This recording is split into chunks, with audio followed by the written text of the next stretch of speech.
dari awal sampai akhir. Tolong ketua kelas pimpin doanya. Ya, Bu. Kita dulu siap. Baiklah, ada baiknya sebelum kita memulai pembelajaran pada pagi hari ini, ada baiknya kita berdoa terlebih dahulu. Berdoa mulai.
Hadir semua, Bu. Alhamdulillahirrahmanirrahim, anak ibu hadir semuanya.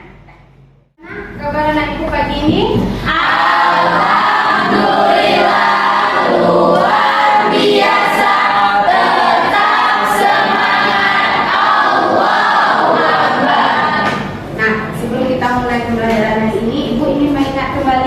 Kemarin kan kita telah belajar tentang dampak sosial informatika. Masih ada yang ingat? Masih. Apa dampak sosial informatika? Ada yang positif dan ada yang negatif. Masuk ke materi hari ini, baiknya ibu ingin tahu yang pembelajaran yang kemarin anak ibu masih ingat apa enggak? Yaitu tentang dampak positif dan dampak negatif dari media sosial. Nah, masih ada yang ingat apa itu yang contoh satu yang dampak negatifnya? Ya sih Pak. Satu aja, Bu. Ya, satu aja. Dampak negatifnya yaitu misalnya kayak mudahnya tersebar berita-berita hoax yang ada di media sosial. Juga ditambah satu lagi, misalnya kita tuh terlalu terpengaruh dengan yang namanya media sosial, yang mana sehingga zaman-zaman kita sekarang ini lebih tidak baik lagi. Nah, ya, bagus jawaban dari Sipa. Lalu yang dampak yang negatif, dampak yang positifnya, siapa? Dari penggunaan media sosial, yaitu kita tuh bisa mencari informasi atau sumber-sumber belajar dari media sosial. Ya, kita beri waktu. Sekarang kan kita belajar tentang algoritma dan pemrograman. Nah, di sini kita tujuan pembelajaran dari algoritma dan pemrogramannya ini. Nah, di sini tujuan pembelajarannya anak ibu nanti bisa atau mampu memahami algoritma, simbol-simbol perangkat dan fungsinya. Itu yang pertama. Yang kedua, nanti peserta didik mampu memodifikasi algoritma yang dibuat sebelumnya menjadi sebuah pseudocode dan simbol algo. Nah, setelah itu yang ketiga, peserta didik mampu menggambarkan pseudocode ke dalam sebuah perangkat. Nah, sebelum kita masuk ke materinya, ibu akan memberikan asesmen awal ibu. Awal dulu agar ibu tahu apakah anak ibu udah pernah tahu atau mengerti tentang algoritma. Nah, sekarang tolong anak ibu buka link yang ibu bagikan tadi. Oke, Bu. Nah, yuk.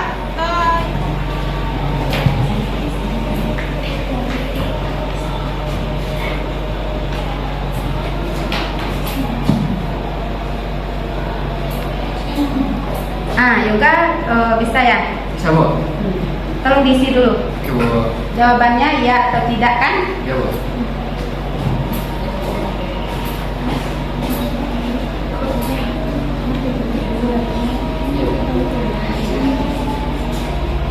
Di sini gimana? Iya.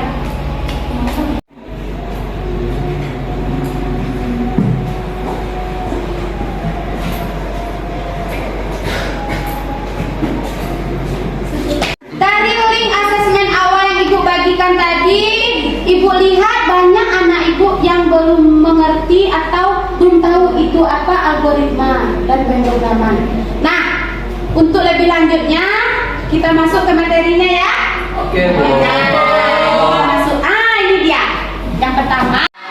Nah, algoritma adalah metode atau langkah yang direncanakan secara tersusun dan berurutan untuk menyelesaikan atau memecahkan permasalahan dengan sebuah instruksi atau caranya.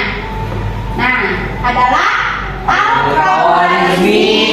Seorang jenius astronomi dan lain sebagainya. Nah, berarti algoritma ini kita tidak akan lari dari matematika dan hitung-hitungan, Ya. ya kan? Nah, itu algoritma. Nah, selanjutnya ini adalah ciri-ciri algoritma menurut Donald E. Knuth. Nah, ada input berarti ada yang akan kita masukkan. Ada proses berarti ada yang akan kita proses. Ada output berarti nanti ada hasil dari yang kita buat tadi. Itu dia. Nah, lalu ada juga instruksi yang jelas dan tidak ambigu. Berarti instruksi yang jelas dalam algoritma sehingga tidak terjadi kesalahan dalam menghasilkan output hasil dari tadi. Lalu ada tujuan akhir yang dicapai. Nah, itu dari ciri-ciri algoritma. Selanjutnya fungsi algoritma. Nah, apa itu? Yang pertama, menyederhanakan program yang rumit. Nah, itu menyederhanakan program yang rumit dan besar menjadi lebih sederhana.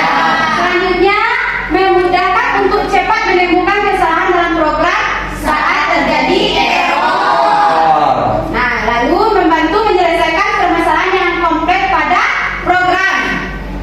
Juga ada script yang telah dibuat secara urut dan sistematis membuat proses pengembangan bisa digunakan berulang kali dan tidak perlu repot menuliskan kembali program yang sama.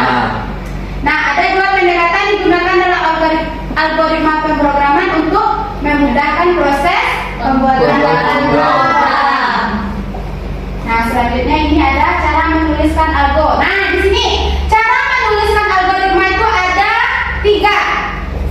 Yang pertama dengan menggunakan natural language atau bahasa alami. Bahasa alami misalnya kita di Indonesia menggunakan bahasa Indonesia. Mungkin kalau di Inggris orang menggunakan bahasa Inggris. Kalau yang kedua dengan menggunakan bagan alir atau prokat. Nah, prokat ya, itu merupakan penulisan algoritma berdasarkan notasi grafis dalam bentuk bagan urutan. Yang ketiganya dengan menggunakan pseudocode, yaitu metode penulisan algoritma yang penampilannya menyerupai bahasa pemrograman yang digunakan pada tingkat lanjut namun masih dapat dipahami. Itu cara menulis algoritma ya.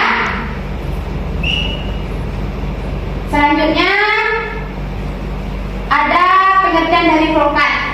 Nah, flowchart ini atau bagan alur adalah diagram yang menampilkan langkah-langkah dan putusan untuk melakukan sebuah proses dari suatu program. Setiap langkah menggambarkan dalam bentuk diagram dan dihubungkan dengan garis atau arah panah. Nah, ini flowchart ini berperan penting dalam memutuskan sebuah langkah atau fungsionalitas dari sebuah proyek pembuatan program yang melibatkan banyak orang sekaligus. Nah, ini dia adalah pengertian dari flowchart. Nah, kalau pseudocode adalah sebuah deskripsi atau ringkasan tingkat tinggi dari algoritma pemrograman komputer dengan kompetensi struktural dengan menuliskan kode semu tertentu. Seseorang dapat menuliskan algoritma untuk dapat dibaca oleh manusia tapi tidak ditunjukkan kepada mesin atau robot. Kita lanjut. Nah, ini contoh algoritma dalam kehidupan sehari-hari. Yang pertama adalah contoh algoritma dalam kehidupan sehari-hari, yaitu cara penulisan algoritmanya kita menggunakan natural language. Natural language tadi apa? Bahasa alami. Nah, ini algoritmanya berangkat ke sekolah. Sebelum kita berangkat ke sekolah, kita harus apa dulu? Bangun tidur.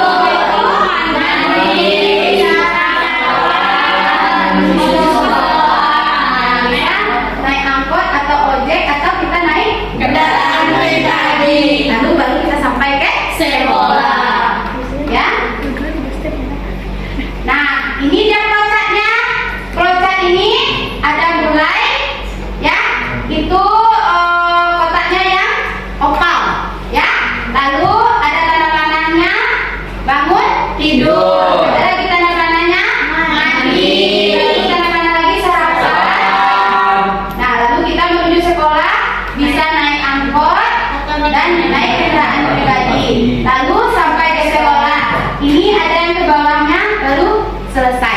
Nah, itu prokatnya ya. Bu. Nah, ini adalah simbol-simbol prokat yang ada di prokat itu. Kita kan ada ini, misalnya ada tanda panah atau pro. Fungsinya digunakan untuk menggabungkan antara simbol yang satu dengan simbol yang lain. Lalu ada yang lingkaran, on-pack referensi. Lalu ada gambaran ini, on-pack referensi juga, opaque ya. Lalu ada terminator, ada proses, ada decision, input atau outputnya. Lalu ada manual operation, ada dokumen, lalu ada display dan preparation.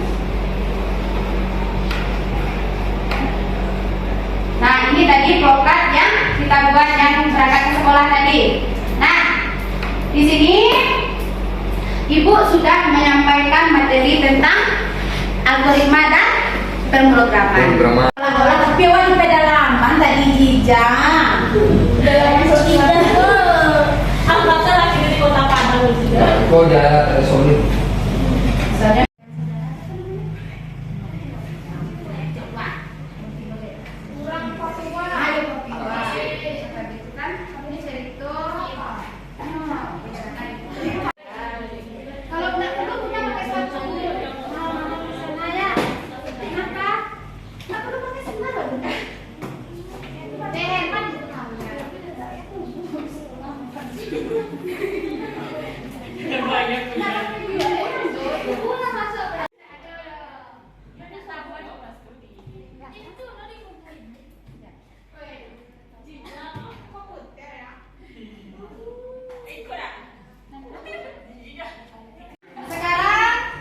kita akan menyimpulkan pembelajaran kita hari ini. Nah, yang pertama kesimpulannya, ada anak ibu yang tahu apa kesimpulan dari pembelajaran kita hari ini? Ya, Witra. Kesimpulannya apa? Algoritma adalah metode atau langkah yang direncanakan secara tersusun dan berurutan untuk menyelesaikan suatu atau memecahkan permasalahan dengan sebuah instruksi atau kegiatan.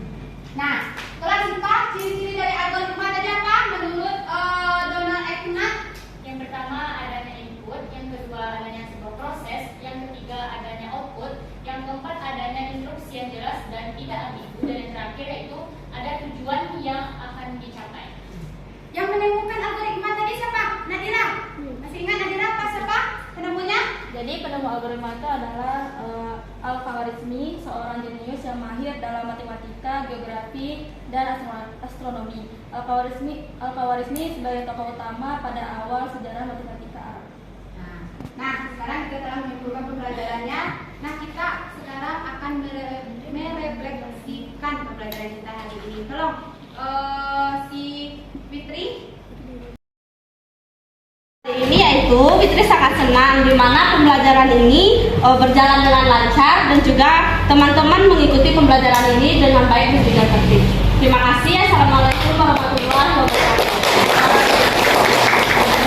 Ayo Ninja, apa Ini saya akan menyampaikan refleksi saya pada hari ini, yaitu setelah saya belajar, saya jadi tahu tentang algoritma, ciri-ciri algoritma, flowchart, pseudocode, dan cara menyelesaikan tugas algoritma tanpa menggunakan komputer.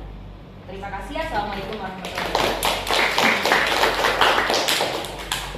Nah, setelah Ibu mendengar tadi refleksi dari Fatia dan juga Witri. Nah, untuk pembelajaran besok kita masih melanjutkan tentang algoritma dan pemrograman juga. Nah, sebelum kita akhiri pembelajaran kita hari ini, baiknya kita bersyukur.